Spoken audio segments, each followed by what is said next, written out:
Hey, Chef Ro here. Today I'm going to work with one of my very favorite ingredients, and anybody that knows me knows that that is bacon. Now there are two types of bacon people in this world, crispy bacon eaters and chewy bacon eaters, and it is not my fault that the chewy bacon eaters are wrong. Anyway, I like crispy bacon, and a lot of times I like using the fat of the bacon to cook food in. I use that as a base. It's a more flavorful fat to use as a base for a roux, for a sauce, for like a bacon mac and cheese, or for a risotto or something like that. If you use bacon as your fat instead of oil or butter, it will give a bacony flavor to the whole dish instead of just putting some crumbled bacon in. But to get the most fat out of your bacon, the traditional way of doing it is to go extremely low and slow. For years, I would spend at least 20 to 30 minutes on a pan this size of bacon to make sure it got crispy and rendered out as much fat as possible. I don't have that kind of time anymore. So what I've done is I've learned a new trick. Now I'm going to teach you. First things first, this works best on lardons, which is really just another fancy French word for bacon pieces. Okay? So usually what I do is I'll take the strip of bacon, I'll cut it in half lengthwise, and then cut it in small pieces across this way. Then you're going to put it in your pan with water. But how much water really matters.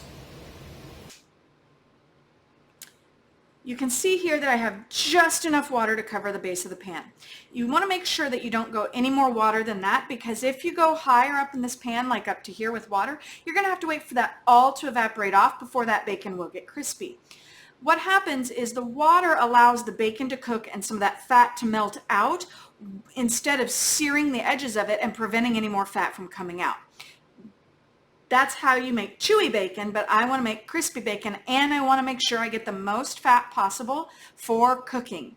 So if I put the water in here like this, I can actually flip it onto a medium heat, and as soon as the water has evaporated out, it will be very close to being completely done. It'll take only a couple minutes at that point for it to be done.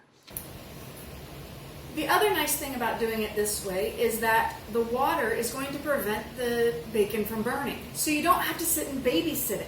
Usually if I know that I'm going to use this in a dish, if I know I want to use the bacon fat to cook the thing, or I know that I want the crispy bacon to finish the dish as a garnish, what I will do is I will set the bacon on the stove, and then I'll go cut everything else, have it ready, then I start cooking. Because the water helps you not to have to babysit it. You have to stir it every once in a great while, but not nearly as often as if that water wasn't there.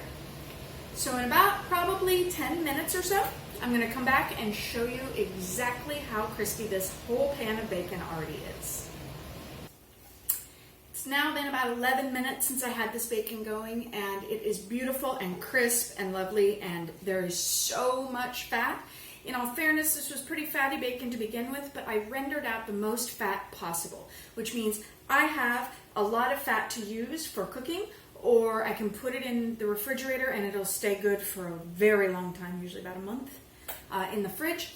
And you can use it for cooking whatever, to just add a little bacony flavor, even if you don't have any bacon left in the refrigerator or freezer.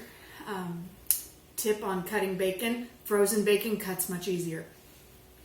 Anyway, it has been, like I said, about 10 or 11 minutes. This would normally have taken about 20 to 25 at a really low heat to get this amount of fat out.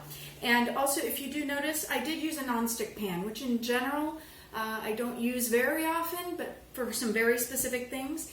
And this is one of them that I do like to use a nonstick pan for, primarily because if you're using a nonstick pan, you aren't using any of the fat to keep the bacon off the pan.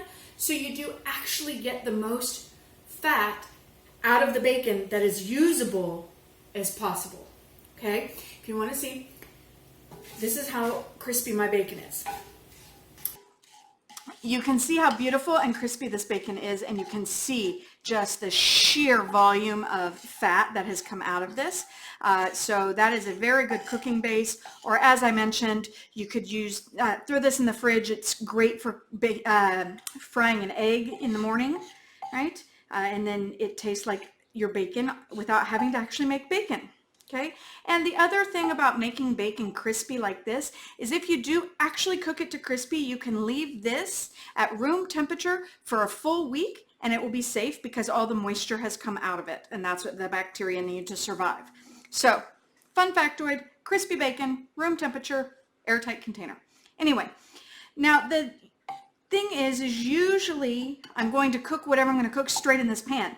So if I leave the bacon in there, which you can see is perfect right now, if I leave the bacon in there, it's just going to burn. So I've got to get this out, but leave this behind. And the trick is to go this way. And what I would do is I would have a bowl right here, and I will take this and I will flip it up and over the side into the bowl. And this helps all the fat drain down this way, and the bacon can come with me. Okay. Now you know how to get your bacon crispy and delicious anytime, especially if it's in small pieces. And remember, they're called lardons. Now you can go impress all your friends. Fancy words. Okay. I hope that this trick helps you with your bacon.